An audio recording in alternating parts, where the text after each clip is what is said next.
afternoon. From the KUOW newsroom, this is Seattle Now. I'm Paige Browning with a roundup of today's top stories. It's Tuesday, April 21st. Starting with a political controversy, the King County Council called on John Arthur Wilson, the county tax assessor, to resign from office today. That amid an ongoing stalking case. Councilmember Claudia Balducci signed on to a letter asking Wilson to go.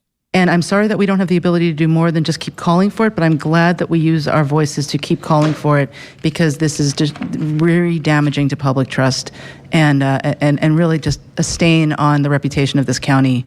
Wilson was arrested last summer outside the Seattle home of his ex-fiancée after he violated a no-contact order. He later apologized and said he would not seek re-election. Last month, Seattle's city attorney charged him criminally for the incident. He pleaded not guilty.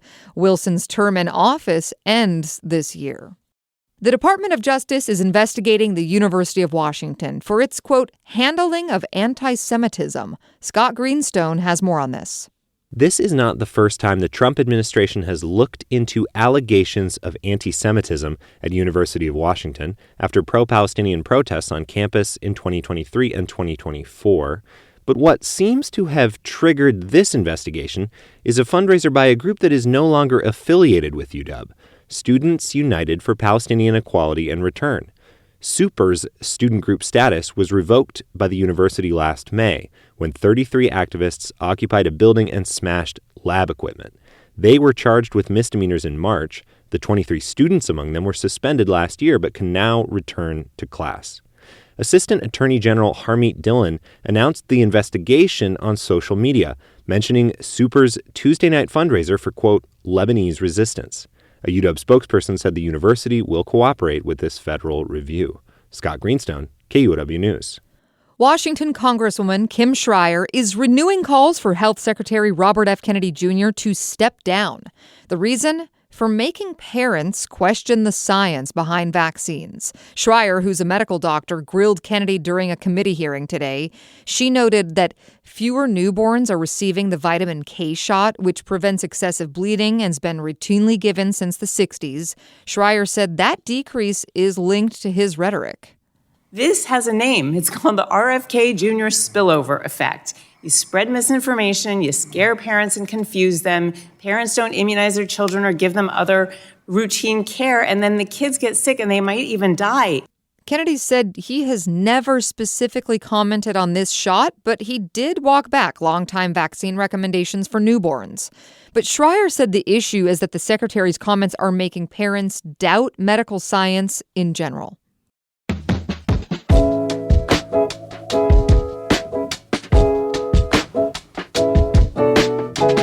We're learning more today about Starbucks' plan to invest $100 million in a new corporate office in Nashville, Tennessee. Starbucks CEO Brian Niccol talked about the plan in a news conference this morning. We believe by investing in this area, it really sets us up for our next leg of growth. And this is a key step forward for us in our Back to Starbucks plan. And obviously, it's a key piece of how we continue to grow our global brand. Starbucks says it plans to hire 2,000 workers at the Nashville office, which it hopes to open later this year. The company announced last month it was planning to move supply chain operations to Nashville, but it also said Seattle will remain its North American and global headquarters. The Gates Foundation is making widespread layoffs amounting to as many as 500 jobs. The Wall Street Journal reports an email sent to staff today announced the foundation would cut 20% of staff over the next several years. The Journal reports the foundation has also initiated a formal review into Jeffrey Epstein's potential ties to their organization. Public scrutiny of Bill Gates, the foundation's founder, has escalated since he was named in the Epstein files. He has publicly said he regrets spending time with the late financier and has denied having any affairs with any of Epstein's victims.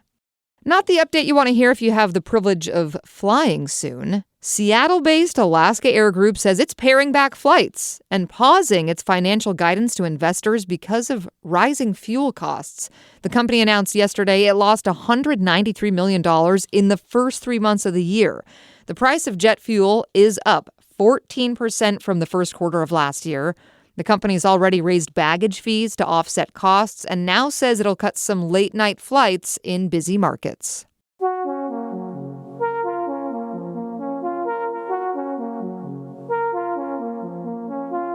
A massage dust-up is happening in Bothell. Workers at massage studios in Bothell are accusing local police of anti-Asian bias and harassment after Bothell police shut down 5 massage parlors last week. Police say that the businesses were engaged in prostitution and possible human trafficking. Yesterday, advocates gathered in front of the King County Jail to denounce the raids. J.M. Wong is with the Massage Parlor Organizing Project. We are here today to say loud and clear that Asian massage is not the same as trafficking. That's audio courtesy of King 5 News. Advocates say the trafficking accusations are just a cover for discrimination against Asians, and Wong says police were violent. Bothell police deny those accusations, and the department says one worker and patron admitted they were engaged in prostitution. A couple of other notes today. Linwood's first legal cannabis stores open for business as the city ends its 10-year ban on retail cannabis shops. A new ordinance will allow up to 4 stores in the city. The first of those opened yesterday. Washington's cannabis industry generates more than $1 billion a year in sales. And the last remaining member of the original Seattle Reign team has announced she's retiring. Reign captain Jess Fishlock will play her final regular season game in November. The team will celebrate her 14-year career at their October 2nd home game. Now, our feature story today. Since 2020, Microsoft has spearheaded efforts to develop a carbon dioxide removal market. The Redmond-based software giant wanted to do something to mitigate the pollution corporate entities continue to pump into Earth's atmosphere. Microsoft officials pledged to make the company carbon negative by 2030 and to remove all of its historical emissions since its founding by 2050. Now, the company seems to be taking a step back from leading that charge. New York Times climate team reporter David Gellis has written about what the company is doing and why, and he spoke with KUOW's Kim Malcolm. Let's start with the big picture. What is the goal of carbon dioxide removal? So the idea for the carbon dioxide removal market, which, to be fair, is just getting started, is that even if we are able to remove the vast majority of planet warming emissions that come from the burning of fossil fuels and transportation and agriculture, there will still be a need decades down the road to remove some of that excess carbon dioxide from the atmosphere. And so companies like Microsoft have said, we're going to start investing in startup companies now in the hopes that decades from today, they might have the technology and the capacity to remove carbon dioxide at scale from the atmosphere to sort of turn down the temperature on planet Earth. So Microsoft has been a dominant player in this voluntary carbon removal market, which, as you mentioned, has only been around for just a few years. But now suddenly that they're putting on the brakes, or at least they're pausing their actions right now. What have they changed and why? Well, what I heard, which other news organizations also heard last week, is that they have told some partners that they are pausing future purchases. And I'm being specific there because Microsoft has not said that they are abandoning the industry wholesale. But what they have said is to some partners, we are going to put the brakes on some of these extensive purchases.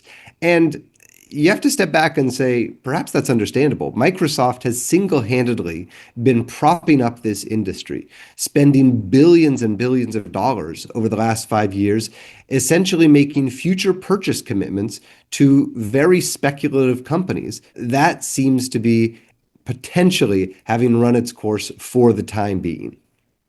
So Microsoft had pledged to be carbon negative by 2030. Is this step back going to change that goal? Will it have to impact it?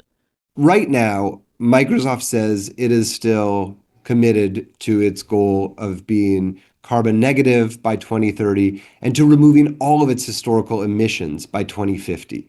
At the same time, Microsoft is at a moment where they are facing increasing power demand driven by their race to compete with artificial intelligence and the necessity of building more and more data centers. So at the very same time that they are apparently walking back from some of their efforts to develop the carbon dioxide removal market, it's also the case that their operations are taking more and more energy intensity, including energy intensity powered by fossil fuels. So it is a complicated time for Microsoft and all the big tech companies, many of which have also outlined very ambitious climate targets.